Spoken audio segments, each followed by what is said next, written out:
Oi, pessoal, meu nome é Camila e hoje eu vou falar um pouquinho sobre matemática financeira com vocês, mais especificamente sobre juros. Mas afinal, o que são juros? É um conceito básico no mundo das finanças e pode ser definido como o rendimento de uma aplicação financeira. É uma taxa de acréscimo presente quando ocorre um empréstimo, financiamento ou quando você realiza investimentos em títulos de renda fixa, por exemplo. Existem dois tipos de juros, os juros simples e os juros compostos.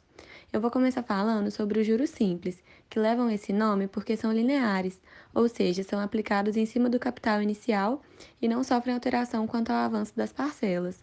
Eu vou dar um exemplo. Se você tem um capital inicial de R$ 1.000 aplicado a uma taxa de juros simples de 10% ao mês, qual será o montante ao final de 3 meses?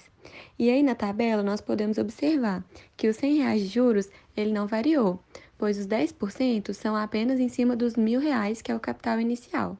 E ao final de 3 meses, você pode observar aí que você obteve um montante de R$ 1.300.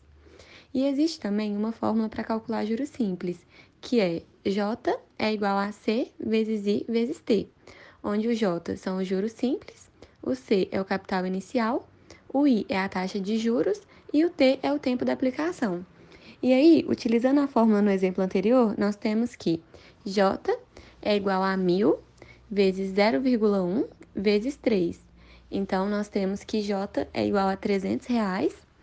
E aí, como a gente quer o montante, né, que é o valor final, é só a gente pegar o capital inicial, que é R$ 1.000, mais os juros, que é 300. E aí, nós temos que o valor final, o montante, é R$ 1.300.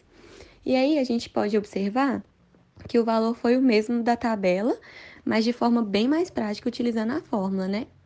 E apesar de ser um conceito amplamente conhecido, os juros simples são pouco utilizados no mercado financeiro e pode ser conhecido também como regime de capitalização simples. E agora eu vou falar sobre os juros compostos, também conhecido como juros sobre juros, que é uma taxa que incide sobre o valor final do período anterior, ou seja, quando esse montante já teve o valor dos juros somado a ele, né?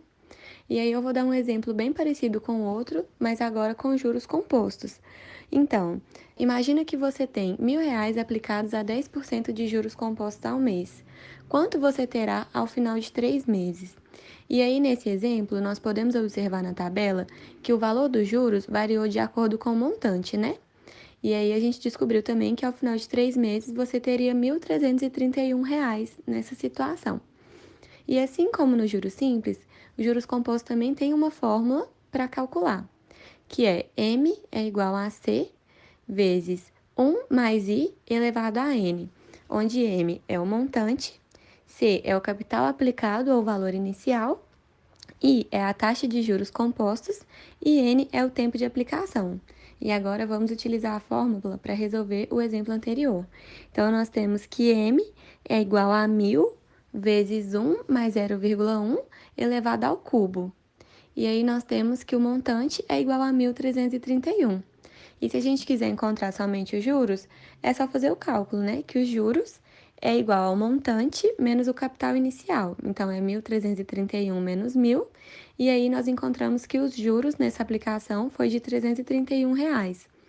E dessa forma, nós chegamos ao mesmo resultado da tabela, mas tanto as fórmulas de juros simples quanto a de juros compostos são bem mais práticas do que ficar calculando à mão.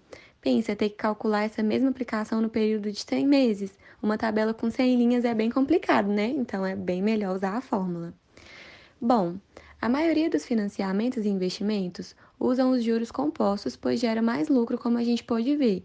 Rende mais, já que incidem sobre o capital acrescido de juros, e é diferente do juro simples, em que a taxa incide somente sobre o capital inicial. Justamente por isso, o regime de juros compostos se tornou o mais utilizado no sistema financeiro do Brasil atualmente. Então é isso, pessoal. Espero que vocês tenham entendido. Um abraço e até a próxima.